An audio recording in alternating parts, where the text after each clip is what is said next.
Hi folks, Canadian Prepper here. So I wanted to do a follow-up to the Guy Mcpherson interview video to share my thoughts on the matter. Now, I approached that interview in a very objective fashion because I didn't want Guy to be intimidated by difficult questions. I mean, as much as I wanted to be a hardline journalist in that situation, I also wanted to give him an opportunity to speak to the preparedness community in a way which was not standoffish.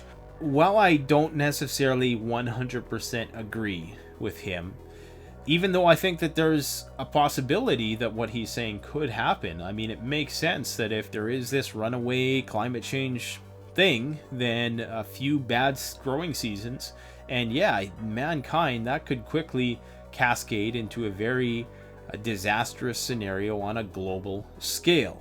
Because then you're going to have lots of countries which rely on imports from the US, and there are many.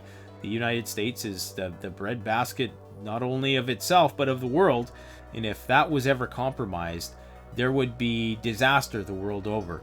And what that would lead to would be economic collapse. It would lead to regional conflicts for resources, because when things get down to the wire, people are going to start using what they have left, and that's going to be lots of guns and lots of ammunition from the century-old military-industrial complex. Here's the takeaway from all of this for me, because I'm not sure if Guy is really speaking literally.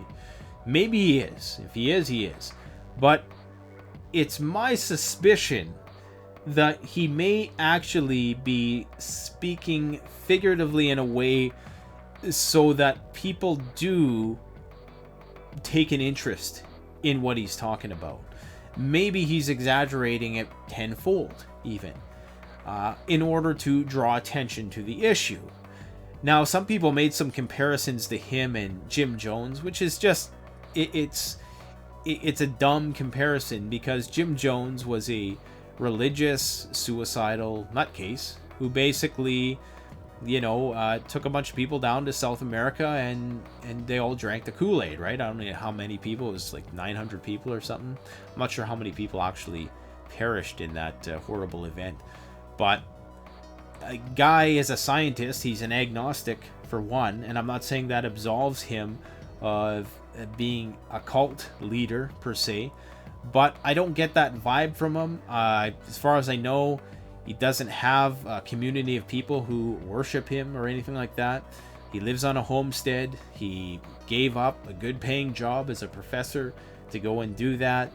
So I don't suspect that he's doing it for the money.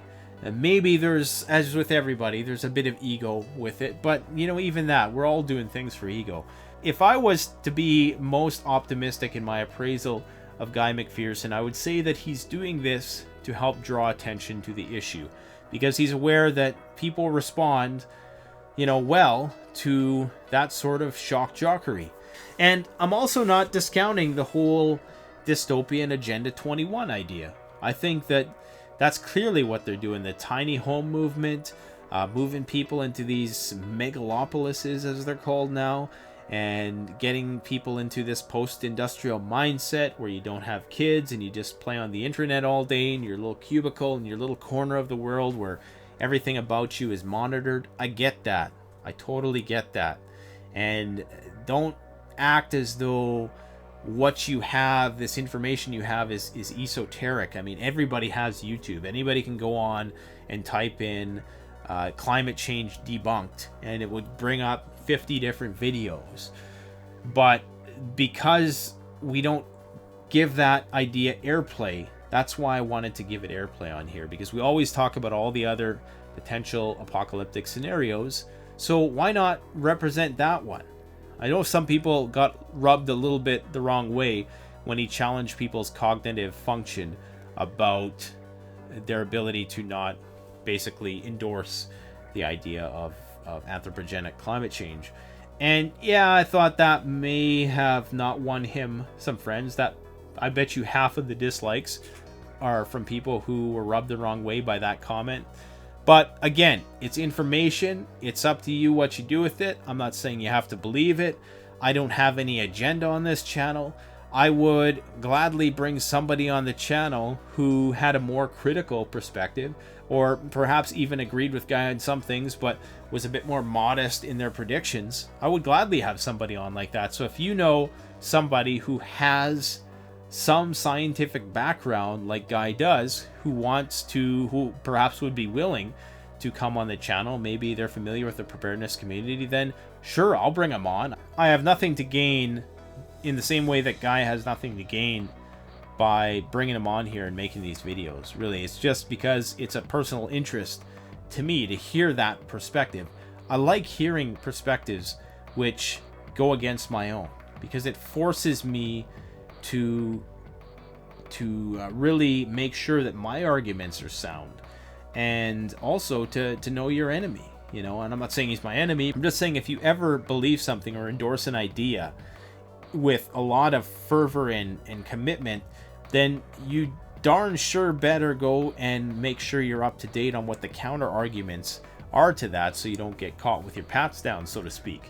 And it should also be emphasized that Guy is seen as an outcast by environmentalists as much as he is the non-environmentalist, because basically, yeah, he's saying we're screwed and there's not a whole lot you can do. Although in many of his other talks, he does say, yes, there are things you can do. You can try to live more self-sustaining lifestyle.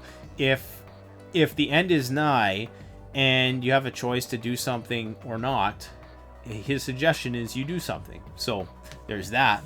But many people challenge that his viewpoint is quite fatalistic, and for good reason. When you're saying that there's no point in doing anything and the world's screwed, you gotta expect that criticism. So, you know, I'm not just trying to do damage control here. That's my honest opinion about Guy Mcpherson. I think he's an interesting fella, and I like hearing diverse perspectives on this channel, and I'll continue to do so. Take care. Don't forget to like, comment, subscribe. Thanks for watching Canadian Prepper Out.